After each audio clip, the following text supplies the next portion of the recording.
Non mais c'est vraiment des rigolos. Ils racontent n'importe quoi. Des comparatifs leasing, achat, t'en vois plein.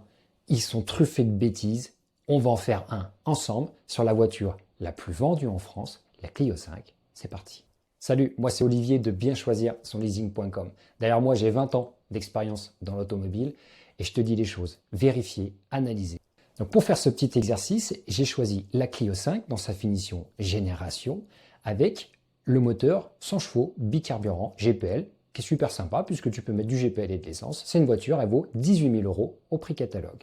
J'ai choisi une LLD sur 37 mois et 35 000 km. Pourquoi 35 000 km? Tout simplement parce que les Français roulent en moyenne 12 000 km par an, donc on s'en rapproche. Et sachant que c'est une citadine, c'est un tout petit peu moins, donc ça correspond. Cette voiture-là, elle sort chez Renault à 205 € par mois. Le coût global, c'est 7 585 € pour ta location. Maintenant, si tu l'achètes en faisant un crédit, cette voiture, 18 000 € prix catalogue, mais chez Renault, ça se vend très bien, les Clio Génération. Donc, il n'y a pas de remise. Maintenant, c'est sur 5 ans, avec les taux actuels à 4,9%, ça va te faire des mensualités à 337 € par mois. Tu la revends au bout de 37 mois. On a été voir sur la centrale, une Clio de 3 ans avec à peu près 35 000 km, avec les mêmes finitions et le même type de moteur.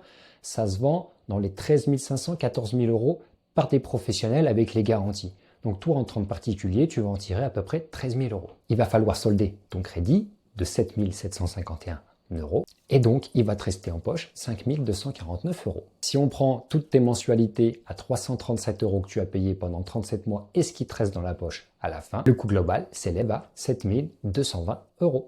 En l'occurrence, l'écart entre les deux, leasing et achat, est de 365 € en faveur du crédit. Donc 10 € de moins par mois pour cette solution. Avec le crédit, tu auras eu besoin de sortir tous les mois 337 € de monopoliser, donc ça demande un effort particulier. Et en leasing, tu n'auras sorti que 205 € par mois.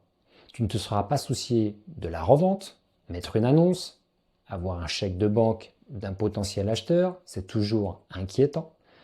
Donc cet écart, il est assez relatif par rapport aux contraintes que va t'amener l'achat. On vient de faire un comparatif et entre leasing et achat, il n'y a pas beaucoup d'écart sur ce modèle-là. Il peut y en avoir beaucoup plus sur d'autres modèles, c'est normal. Pourquoi? Parce qu'il y a des bonnes affaires en leasing, il y en a aussi des mauvaises.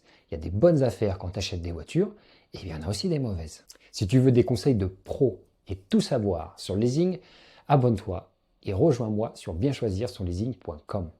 C'est gratuit, indépendant et pour le consommateur. Ciao!